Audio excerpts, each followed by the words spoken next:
Hello बच्चों, कैसे आप सब लोग। आज अपन विज्ञान के पार्ट 2 का पार्ट सी पढ़ेंगे। तीसरा हिस्सा पार्ट ए और पार्ट बी पढ़ चुके हैं अपन।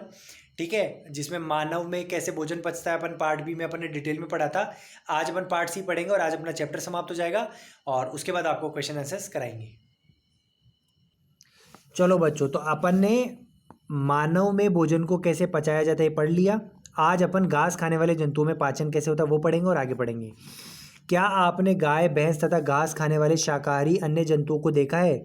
वे उस समय भी लगातार जुगाली करते रहते। जुगाली का मतलब होता है मुंह को चबाते रहना। मुंह उनका चलता रहता है, जैसे च्युइंगम चबाते रहते हैं ना, वैसे चबाते रहते हैं जब वे खा न रहे हों। तो जब भोजन नहीं खा रहे हो तब भी उनका मुंह चलता रहता है। वास्तव में वे पहले घास को जल्दी निगलकर आमाशय के एक भाग में भंडारित कर लेते हैं। पेट में पहले क्या कर लेंगे, बहुत सारी घास को खाकर थोड़ा थोड़ा सा चबाकर भंडारित कर लेंगे। यह भाग रुमेन प्रथम आमाशय कहलाता है और इस भाग को, पेट का वह भाग जिसमें ये खाना इकट्ठा होता जाता है, इसको रुमेन प्रथम अग्नाशय आमाशय कहते हैं। रुमिनेंट में आमाशय 4 भागों में बटा हुआ होता है। रुमेन में भोजन का आंशिक पाचन होता है जिससे जुगाल कड कहते हैं। तो रुमेन वो हिस्सा है जहाँ पर ये क्या करेंगे, जैसे इनको चारा घास डालेंगे तो उसको थोड़ा थोड़ा सा चबाकर निगल लेंगे, वो रुमेन में जाकर इकट्ठा हो जाएगा और उस आधे चबे हुए भोजन को क्या बोलते हैं, जुगाल कड कहते हैं। हिंदी में बोलते हैं जुगाल, इंग्लिश में कड कहते हैं।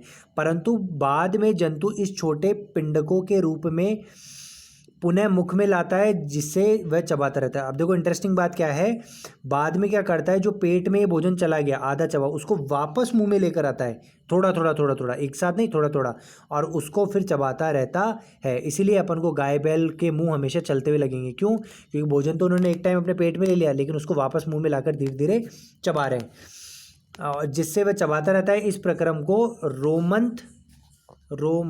रोमथन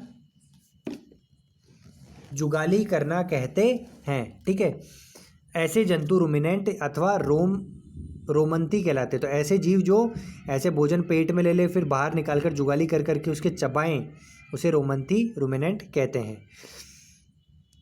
देखिए डायग्राम से समझाया गया है कि गाय घास फूस खाती तो पहले कहाँ चला जाता है, ग्रसिका से होते हुए रुमेन में, यहाँ पे जाके इकट्ठा हो जाता है। ठीक है, फिर इस भोजन को वापस ये थोड़ा थोड़ा मुंह में लाता है, यहाँ से चबाता है और फिर इसको लेते हुए कहाँ पे जाता है, आमाशय में, आमाशय के इन हिस्सों में लेकर जाता है। ठीक है, और इन हिस्सों से पचने के बाद वे रुद्रांश में जाता है, रुद्रांश से फिर ये अंधनाल में जाता है। अंधनाल क्या होता है, ये कुछ रस स्रावित करते हैं जो रुद्रांश में इसका पाचन हो जाता है। फिर गोबर जो अपशिष्ट है उसको गोबर से निकाल देता है, बृहदांत्र में गोबर से, और जो भी पचा हुआ भोजन है वो पूरी शरीर में चला जाता है और वहाँ से उसको ताकत मिलती है। तो ये आमाशय के 2 हिस्से हो गए, रुमेन जहाँ पे आधा पका हुआ भोजन, आधा चबाया हुआ भोजन जाता है जिसको वापस लेकर जाता है और फिर चबाते चबाते पूरा चबाकर निचले वाले हिस्से आमाशय में इकट्ठा कर देता है। ये प्रथम आमाशय हो गया, द्वितीय आमाशय हो गया। घास में सेलुलोज की प्रचुरता रहती है। घास में कौन सा तत्व पाया जाता है, सेलुलोज। ये कार्बोहाइड्रेट का एक रूप है जो एक प्रकार का कार्बोहाइड्रेट है। किसी रुमिनेंट अथवा रोमंती पंछू, हिरन आदि के रुमेन में सेलुलोज का पाचन करने वाले जीवाणु पाए जाते हैं। बहुत से जंतु एवं मानव सेलुलोज का पाचन नहीं कर सकते। तो ये ऐसे मतलब सेलुलोज घास में क्या पाया जाता है, सेलुलोज जो एक तरह का कार्बोहाइड्रेट है लेकिन जटिल रूप है। इसको अपन नहीं पचा सकते लेकिन जानवर पचा सकते हैं। क्यों? क्योंकि उनके पेट में क्या पाया जाता है, कुछ जीवाणु पाए जाते हैं, वो इस सेलुलोज को पचाने में मदद करते हैं। तो इसलिए अपन घास फूस खाएंगे ना तो अपने बीमारी हो जाएगी लेकिन अपन पचा नहीं पाएंगे क्योंकि हमारे पेट में ऐसे कोई जीवाणु है ही नहीं जो उसको पचाने में मदद करे। जानवरों जैसे घोड़ा, खरगोश आदि में शुद्रांत्र एवं बृहदांत्र के बीच एक थैलीनुमा बड़ी संरचना होती है जिसे अंधनाल कहते हैं। भोजन के सेलुलोज का पाचन यहाँ पर कुछ जीवाणु द्वारा किया जाता है जो मनुष्य में आहार नाल में अनुपस्थित होते हैं। ठीक है, तो मनुष्य में ये नहीं होता, ये अपन ने अंधनाल ऐसा भाग नहीं पढ़ा। यहाँ पे क्या होता है, जो सेलुलोज ये भोजन है इसको चबाने के बाद यहाँ पे आता है और यहाँ पे कुछ जीवाणु प्रेजेंट होते हैं, वो इसको पचाते हैं। पचाने के बाद फिर इसे शुद्रांत में भेज देते हैं। फिर वहाँ से ये सोख कर रक्त द्वारा अलग अलग हिस्सों में भेज दिया जाता है। ठीक है, तो ऐसा ये अंधनाल अपने इंसानों में नहीं होती क्योंकि इंसानों को सेलुलोज नाम के भोजन को जो घास से मिलता है उसको पचाना ही नहीं होता। अब तक आपने जंतुओं में विषय में पढ़ा जिसमें पाचन तंत्र पाया जाता है, परंतु ऐसे बहुत से सूक्ष्म प्राणी हैं जिसमें ना तो मुख होता है और ना ही पाचन तंत्र। फिर वे किस प्रकार भोजन का अंत ग्रहण करते हैं तथा उसका पाचन करते हैं। तो अभी तक तो अपन ने बड़े जानवरों का, इंसानों का बात किया जिनके मुंह होता है, जिससे भोजन लेते हैं, पेट में पचाते हैं। लेकिन कई ऐसे छोटे जीव होते हैं जो एक कोशिका के बने हुए होते हैं, ठीक है। तो एक कोशिका में कहाँ तो उनका मुंह आएगा, कहाँ पेट आएगा, इतने छोटे से होते हैं, ठीक है, जो अपन को आंखों से दिखेंगे भी नहीं, माइक्रोस्कोप से देखना पड़ेगा उनको, ठीक है। तो वो अपना भोजन कैसे ग्रहण करते हैं वो अपन पढ़ेंगे। तो एक कोशिका का एक जीव होता है अमीबा। अमीबा में संभरण एवं पाचन, भोजन को कैसे ग्रहण करता है, अपने अंदर कैसे लेता है, कैसे पचाता है, वो अपन अब पढ़ेंगे। अमीबा जलाशयों में पाया जाने वाला एक कोशिक जीव है। एक कोशिका का बना हुआ छोटा सा जीव है जो पानी में पाया जाता है। अमीबा की कोशिका में एक कोशिका झिल्ली होती है, मतलब कोशिका का बना होता है जिसके चारों तरफ एक कवरिंग होती है जिसको कोशिका झिल्ली कहते हैं।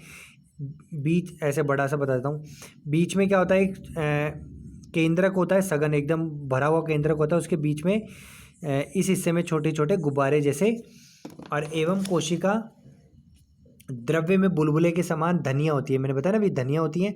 अमीबा निरंतर अपनी आकृति एवं स्थिति बदलता है, इसका शेप चेंज होता रहता है, जैसे पानी का बदलता है ना, तो कभी ऐसा हो जाएगा, कभी ऐसा हो जाएगा, कभी ऐसा हो जाएगा, तो निरंतर अपनी शेप चेंज करता रहता है। यह एक अथवा अधिक अंगुली के समान प्रवर्ध निकलता रहता है। तो इसके अंदर से एक, जैसे अगर ऐसे हो गया ना तो यहाँ से मतलब चेंज करता जाएगा, तो इस शेप चेंज करने को पादाप यानी कृत्रिम पाँव कहते हैं, जिन्हें गति देने, भोजन पकड़ने में सहायता कहते हैं। तो इसके अंदर से छोटी छोटी उंगलियां निकलती जाती हैं और उधर से कम होती जाती हैं। शरीर का एक हिस्सा बढ़ता जाता है, एक कम हो जाता है, इसको क्या कहते हैं, पादाप कहते हैं। इन हिस्सों को क्या कहते हैं, पादाप, और इनकी सहायता से ये चलता है और भोजन को पकड़ता है, ठीक है। जैसे मान लो ये देखो, ये दो चीज़ें निकल गई, तो ये क्या हो गए, पादाप हो गए। तो इनसे क्या करेगा, ये भोजन है, भोजन को अपने अंदर चारों तरफ इकट्ठा कर लेगा और फिर ऐसे जुड़ जाता है, तो भोजन अंदर आ जाता है, फिर अंदर ले जाता है, फिर इसको खाद्य धनियों में भोजन को इकट्ठा कर लेता है, और इकट्ठा करने के बाद इसमें से रस त्रावित करके इसको पचा लेता है। पचाने के बाद पचा हुआ भोजन तो शरीर के अंदर चला जाता है और अपचित भोजन को फिर वापस बाहर निकाल देता है, ठीक है। अमीबा कुछ सूक्ष्म जीवों का आहार करता है, कुछ छोटे छोटे जीवों को भोजन के तौर पर खाता है। जब इसे भोजन का आभास होता है तो यह खाद्य कण के चारों तरफ पादाप विकसित करता है। दोनों तरफ देखो ये उंगलियां बना रखी है, ऐसे ही उठा हुआ हिस्सा बना लेता है, उसे निगल लेता है। खाद्य पदार्थ उसकी खाद्य दानी में फंस जाते हैं। फिर किस में चला जाता है, खाद्य दानी में खाद्य पदार्थ चला जाता है। खाद्य दानी में ही पाचक रस त्रावित होते हैं। ये खाद्य पदार्थ पर क्रिया करके उन्हें सरल पदार्थों में बदल देते हैं। पचा हुआ खाद्य धीरे धीरे अवशोषित हो जाता है और अवशोषित पदार्थ अमीबा की वृद्धि, रख रखाव एवं गुणन के लिए उपयोग करता है। तो खुद को अमीबा इससे बड़ा होता जाता है और खुद का मेंटेनेंस करता है और एक अमीबा से दूसरे अमीबा बनाने में भी काम आता है। बिना पचा हुआ अपशिष्ट खाद्य दानी द्वारा बाहर निकाल दिया जाता है और खाद्य दानी में ही फिर क्या होता है, कचरा इकट्ठा हो जाता है, यानी अपचा हुआ भोजन उसको बाहर निकाल देता है जैसे उसने निकला था। भोजन के पाचन का आधारभूत प्रक्रम सभी प्राणियों में समान है, जिसमें खाद्य पदार्थ सरल पदार्थों में परिवर्तित किए जाते हैं। तो कहीं भी चाहे कोसा ही प्राणी हो, उसमें भोजन एक जटिल रूप में लिया जाता है और उसको फिर तोड़ कर किसमें, सरल रूप में परिवर्तित किया जाता है और जिससे फिर ऊर्जा निकलती है। अगले अध्याय में आप आंत्र द्वारा अवशोषित खाद्य पदार्थों का शरीर में अन्य भागों में स्थानांतरण के विषय में पढ़ेंगे। तो अपने भोजन को पचा लिया, अब ये विभिन्न भागों तक भेजा कैसे जाता है अपने बोल तो दिया, लेकिन उसको डिटेल में आने वाले चैप्टर्स में पढ़ेंगे। तो बच्चों यहीं पे हमारा चैप्टर समाप्त होता है, फिनिश हो गया चैप्टर। अपने अलग अलग तरीके के भोजन जंतुओं में, प्राणियों में कैसे पोषण होता है, कैसे भोजन को पचाया जाता है, वो अपन ने पढ़ लिया। मानव को डिटेल में पढ़ लिया, इंपॉर्टेंट है। और उसके अंदर अलग अलग हिस्सों के नाम, उनकी ग्रंथियाँ, उनके रस, उनके कार्य, सब कुछ इंपॉर्टेंट है, आपको पढ़ना है, याद करना है, ठीक है। अगली क्लास में आपको इसके प्रश्न उत्तर दे दिए जाएंगे जिसको आपको साइंस के रजिस्टर में करना है। हाँ, एक बच्चों ने पूछा था साइंस का रजिस्टर कैसा बनाना है, तो पिछली बार की तरह एक तरफ का वाइट, एक तरफ का लाइनिंग वाला बनाना है। वाइट वाले हिस्से में सिर्फ आपको डायग्राम बनाने हैं, लाइनिंग वाले हिस्से में क्वेश्चन आंसर करने हैं। डायग्राम अगर मिले तो बनाओगे, नहीं तो लाइनिंग वाले पार्ट में ही करोगे। वीडियो को लाइक कीजिए, शेयर कीजिए, सब्सक्राइब कीजिए और चैनल को, और रेगुलर पढ़ते रहिए, ठीक है। और कोई भी दिक्कत हो ग्रुप में लिखिए। आज के लिए इतना ही। Thank you, have a nice day.